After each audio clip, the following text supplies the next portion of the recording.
दोस्तों, बंगाल की पॉलिटिक्स को समझना आसान नहीं है, लेकिन अगर एक सेंटेंस में एक्सप्लेन करना पड़े तो सिंपल है।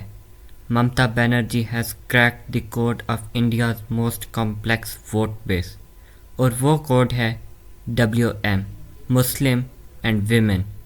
ये सिर्फ वोट बैंक नहीं, ये बंगाल का पॉलिटिकल स्पाइनल कॉर्ड है। जो पार्टी इन दोनों को विन करेगी वो बंगाल को रूल करेगी। और यहाँ ममता बनर्जी ने एक साइकोलॉजिकल, इमोशनल और सोशल मास्टर स्ट्रोक खेला है। बीजेपी और नेशनल मीडिया TMC पर अपीजमेंट पॉलिटिक्स का आरोप लगाती हैं, पर रियलिटी ये है कि ममता ने स्ट्रेटजी नहीं, पॉलिटिकल इंजीनियरिंग करी है। बंगाल में 47% विमेन वोटर्स और 30% मुस्लिम पॉपुलेशन मिलकर 77% का साइकोलॉजिकल स्ट्रांग होल्ड फॉर्म करती हैं। ये अगर यूनाइटेड वोट करती हैं तो बीजेपी, कांग्रेस, लेफ्ट किसी की भी हवा टाइट हो जाती है। आज हम पूरा डिकोड करेंगे ममता का WM फार्मूला क्या है, कैसे काम करता है, क्यों बीजेपी ये कोड क्रैक नहीं कर पा रही और कैसे 2026 और 2029 के इलेक्शंस में यह फार्मूला बंगाल की डेस्टिनी डिसाइड करेगा। इस वीडियो को एंड तक देखें, क्योंकि हम एक ऐसे साइकोलॉजिकल एनालिसिस करने वाले हैं जिसको मेन स्ट्रीम पॉलिटिकल एनालिस्ट ने कभी हाईलाइट नहीं किया। ममता बनर्जी ने विमेन वेलफेयर को सिर्फ स्कीम नहीं बनाया, आइडेंटिटी बनाया। लक्ष्मी भंडार हो, कन्याश्री, रूपाश्री, स्वास्थ्य साथी, ये सिर्फ बेनिफिट्स नहीं, ये direct emotionally rooted touch points हैं। बंगाल के हर महिला के लिए ये मंथली रिमाइंडर होता है कि दीदी रिमेंबर्स अस। बीजेपी यहाँ गलती करती है, वह ये स्कीम्स को ब्राइब के रूप में स्थापित करती है, but women don't see it as bribery, they see it as recognition. और बंगाल की विमेन जब किसी स्कीम को लेकर रिकग्निशन देती हैं, वो वोट की गारंटी बन जाता है। दूसरी बात, ममता का विमेन कनेक्ट सिर्फ स्कीम से नहीं, सेफ्टी परसेप्शन से भी बनाया है। बंगाल की विमेन के लिए TMC एक सिक्योरिटी शील्ड जैसी इमेज क्रिएट करती है। बीजेपी जब पोलराइजेशन करती है तो women voters emotionally uncertainty feel करती हैं। ममता साइकोलॉजिकली उन्हें अश्योरेंस देती है कि तुम्हारा डिसीजन सेफ है, और ये कॉन्फिडेंस ही इलेक्शन का विनिंग इमोशन होता है। ममता ने बंगाल की विमेन को पॉलिटिकल स्टेक होल्डर्स बनाया है, सिर्फ बेनिफिशरीज नहीं। मुस्लिम्स बंगाल में सिर्फ रिलीजियस माइनॉरिटी नहीं, वो पॉलिटिकल माइनॉरिटी भी नहीं, वो पावर बैलेंसिंग कम्युनिटी हैं। लेफ्ट के बाद उन्हें एक ऐसा पॉलिटिकल अम्ब्रेला चाहिए था जो उन्हें डिग्निटी और प्रोटेक्शन दे। ममता ने एग्जैक्टली वो रोल अडॉप्ट किया। बीजेपी ने अगर मुस्लिम पोलराइजेशन को नेशनल स्ट्रेटजी बनाया तो बंगाल में मुस्लिम्स को एग्जिस्टेंशियल थ्रेट परसेप्शन फील हुई, और वो साइकोलॉजिकल फियर नेचुरली ममता की तरफ शिफ्ट हो गया। दूसरी तरफ ममता ने मुस्लिम्स को नैरेटिव वाइज प्रोटेक्टिव कॉन्स्टिट्यूएंसी बनाकर प्रोजेक्ट किया। ये पॉलिटिक्स नहीं, ट्रस्ट इक्वेशन है।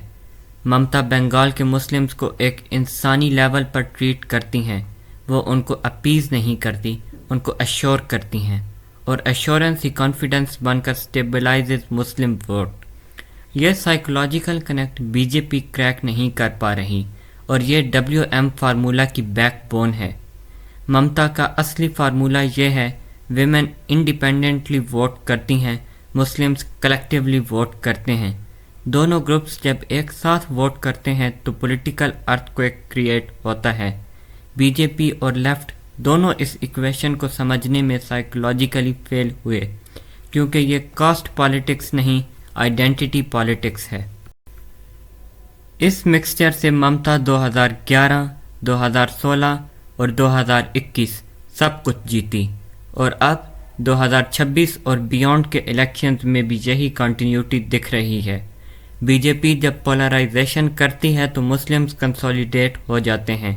बीजेपी जब वेलफेयर का अल्टरनेटिव नहीं क्रिएट करती तो विमेन कंसोलिडेट हो जाती हैं। ममता ने बंगाल का यही रिएक्शन फार्मूला क्रैक कर दिया जो किसी पार्टी को नेशनल लेवल पर कंफ्यूज करता है। बीजेपी बंगाल में एग्रेसिव पोलराइजेशन करती है, पर Bengal psychologically is different. Bengal में पोलराइजेशन विमेन को इनसिक्योर करती है और मुस्लिम्स को अलर्ट करती है। तो ममता के WM segment opposite reaction show करते हैं। Unification, BJP accessibility, emotional communication और पॉलिसी एश्योरेंस प्रोवाइड नहीं करती, इसीलिए बंगाल का WM ब्लॉक बीजेपी के लिए पेनिट्रेशन रेजिस्टेंट बन जाता है। दूसरा रीज़न ये है कि बीजेपी विमेन और मुस्लिम्स को दो अलग कैटेगरीज ट्रीट करती है। ममता इसे joint electoral stability bill treat करती है। बीजेपी का मैसेजिंग सेंट्रलाइज्ड है, ममता का लोकलाइज्ड। बीजेपी नेशनल नैरेटिव बेचती है, ममता लोकल आइडेंटिटी नैरेटिव बेचती है। Result, BJP rallies huge, conversion low. Mamata rallies moderate, conversion guaranteed. WM formula static नहीं है, ममता इसको कॉन्स्टेंटली इनोवेट करती है। विमेन के लिए emotional plus financial trust, Muslims के लिए प्रोटेक्शन प्लस रिप्रेजेंटेशन। बीजेपी यहाँ जब भी नैरेटिव शिफ्ट करने की कोशिश करती है, ममता उसका काउंटर नैरेटिव क्रिएट कर देती है। लॉन्ग टर्म में WM formula Bengal beyond national politics में रिपल इफेक्ट जनरेट कर सकता है। इंडिया के अर्बन बेल्ट्स में विमेन अपील राइजिंग है। मुस्लिम्स इनसिक्योरिटी नेशनल पोलराइजेशन के साथ और ज़्यादा कंसंट्रेटेड हो रहे हैं। ममता ने एक फ्यूचर प्रूफ मॉडल बनाया है जिसको रीजनल लीडर्स अडॉप्ट कर सकते हैं, और ये नेशनल इलेक्शंस 2029 के लिए भी एक साइलेंट वार्निंग है। दोस्तों, बंगाल की पॉलिटिक्स एक चेस बोर्ड नहीं, एक साइकोलॉजिकल बैटलफील्ड है। ममता का WM मास्टर स्ट्रोक कोई कोइंसिडेंस नहीं, ये 12 सालों की कॉन्टिन्यूस पॉलिटिकल एक्सपेरिमेंट का आउटकम है। बीजेपी बंगाल जीत सकती है, बट तब जब वो WM साइकोलॉजी को समझे। ममता ने विमेन को स्टेक होल्डर्स बनाकर डिग्निटी दी, मुस्लिम्स को सर्वाइवल अश्योरेंस देकर ट्रस्ट दिया, और दोनों को इमोशनल सिक्योरिटी फ्रेम में कंबाइन करके बंगाल की पॉलिटिक्स का DNA रीराइट कर दिया।